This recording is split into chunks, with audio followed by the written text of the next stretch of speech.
क्या कर रहा हूं मैं? दर्पण में देख रहा हूं। आप लोग भी प्रतिदिन देखते होंगे, परंतु प्रतिदिन अपना मुख देखने के बाद भी उस पर लिखी एक बड़ी सीख देखना भूल जाते हैं। अब आप कहेंगे कैसी सीख? तो जाइए एक बार फिर से दर्पण के सामने जाइए और मुख खोलकर देखिए, क्या दिखेगा? दंत पंक्ति और जीभा, है ना?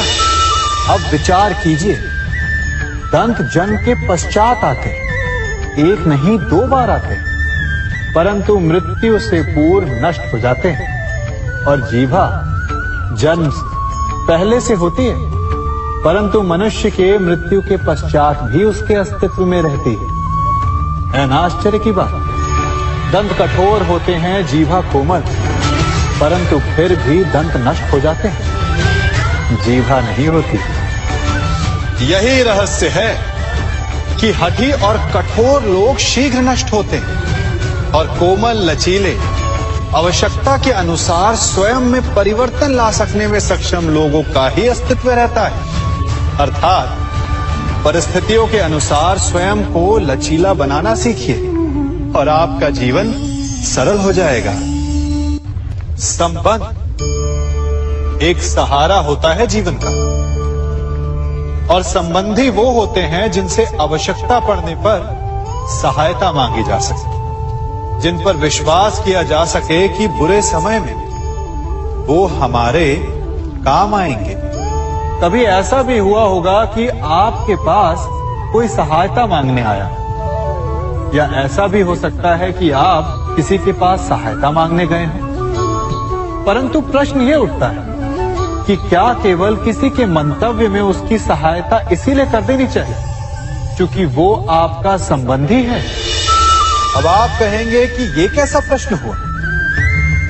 तनिक सोचिए, एक अस्त्र बनाने वाला जब अस्त्र बनाता है तो ये अस्त्र किसको देना है उसका अधिकार उसी के पास होता है। वो चाहे तो ये अस्त्र किसी को भी दे सकता है, वो एक सैनिक को भी दे सकता है या एक डाकू को भी, और यही अस्त्र 2 भिन्न कार्य कर सकती है।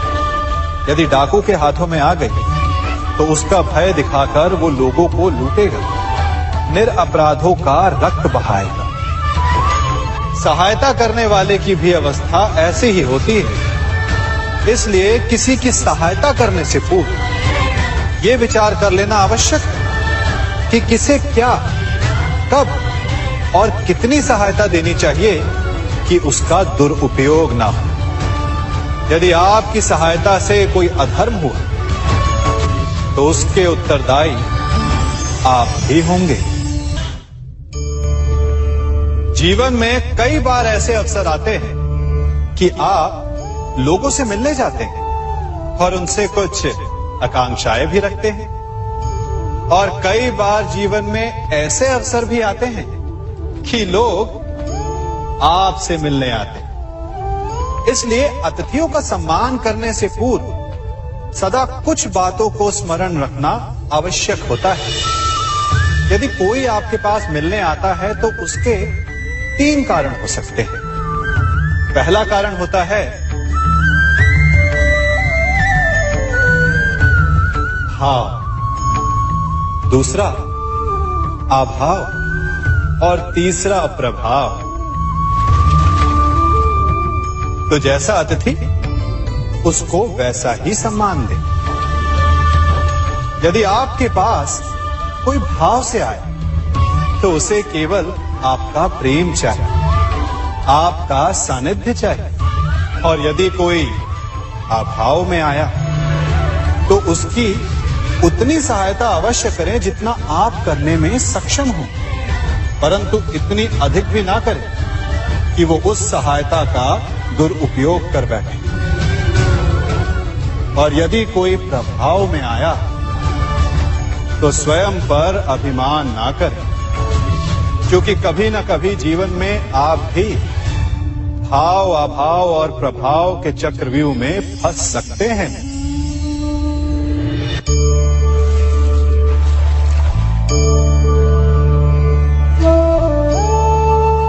यदि जल को मुट्ठी में कसकर बांधें, तो जल कैसे अपना मार्ग बनाकर निकल जाता है?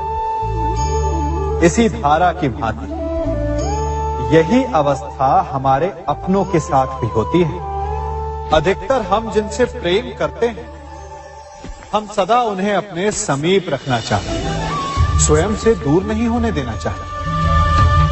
चिंता करते हैं, भय खाते हैं कि कहीं उनके साथ या उनसे कुछ बुरा घटित ना हो जाए, और ऐसे में हमारे अपने ही हमसे दूर हो जाते हैं, ठीक मुट्ठी में बंधे जल की भांति। इसलिए जिनसे आप प्रेम करते हैं, उन्हें स्वतंत्र कर दीजिए, उनकी सोच को स्वतंत्र बनने दीजिए, उन्हें अपने मार्ग स्वयं ढूंढने दीजिए, क्योंकि आप सदा उनके साथ उन्हें मार्ग दिखाने के लिए नहीं रहने वाले। इसलिए अपनों के साथ अवश्य रहें, परंतु उन्हें बांधे नहीं।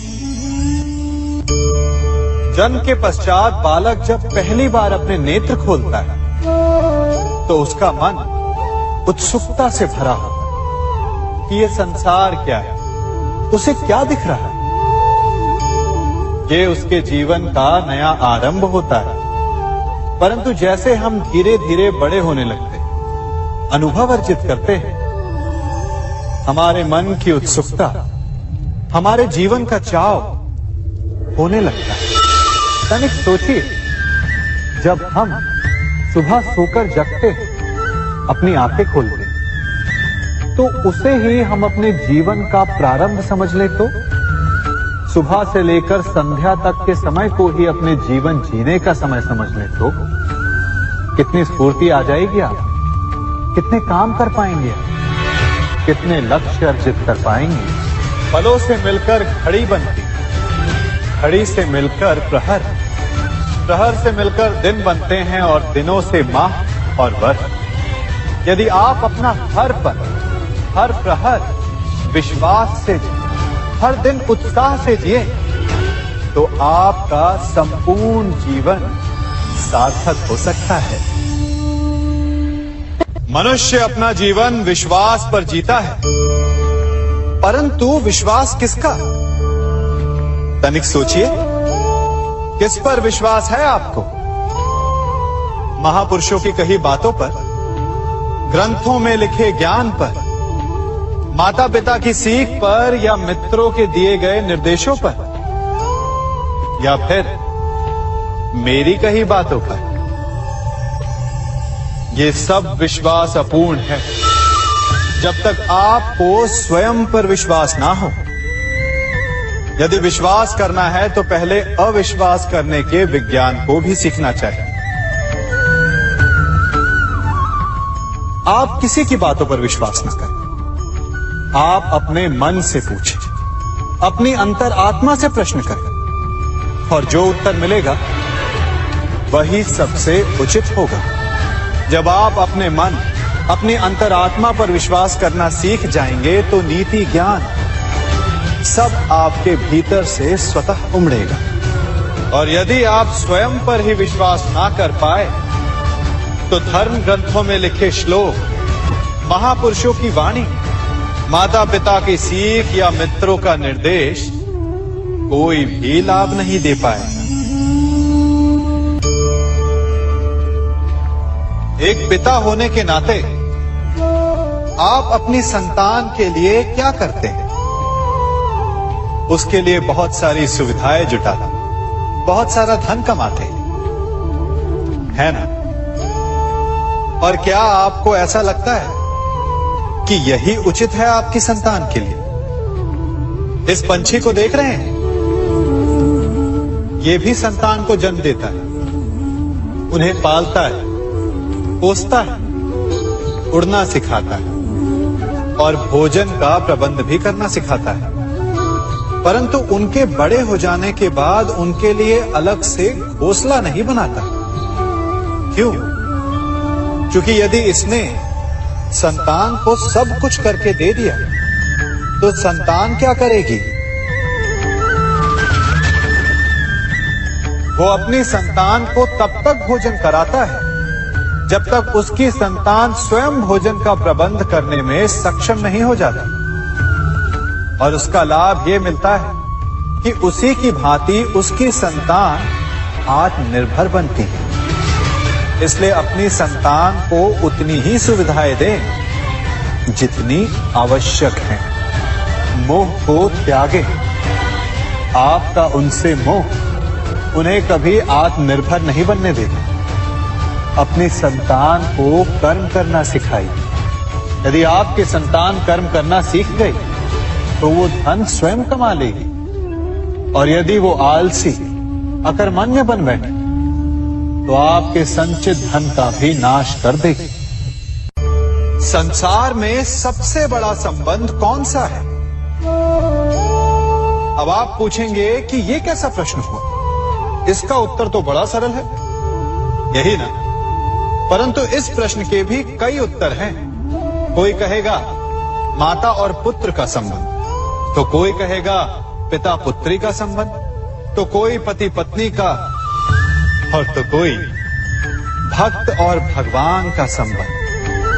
परंतु तनिक गहराई से देखेंगे तो पाएंगे कि ये सारे संबंध या तो जन्म से जुड़े होते हैं, या समाज में बना दिए जाते हैं, या फिर किसी आकांक्षा के चलते बनते हैं। तो सबसे बड़ा संबंध कौन सा होता है? उलझ गए ना? सबसे बड़ा संबंध होता है मित्रता का, क्योंकि मित्र हम स्वयं चुनते हैं, जिसमें ना कोई आकांक्षा होती है, ना ही कोई स्वार्थ छिपा होता है। यदि कुछ होता है तो केवल साथ का आनंद। अपने बीते दिनों को स्मरण कीजिए। जब आप घर से बाहर निकलते होंगे तो सबसे पहले किसका स्मरण होता था? मित्र का। परंतु जैसे जैसे मनुष्य बड़ा होता जाता है, सफल होता जाता है, मित्र छूटते जाते हैं और फिर वो अपनी आय, अपने जीवन के स्तर के अनुसार मित्रता करने लगता है। उसके मन में ये विचार आ जाता है कि मित्रता बराबरी वालों से ही होनी चाहिए। यही सोच अनुचित है, क्योंकि मित्रता बराबर वालों से नहीं होती। मित्रता हमें बराबर करती है। इसलिए नए मित्र अवश्य बनाएं, परंतु अपने पुराने मित्रों को भूलिएगा मत।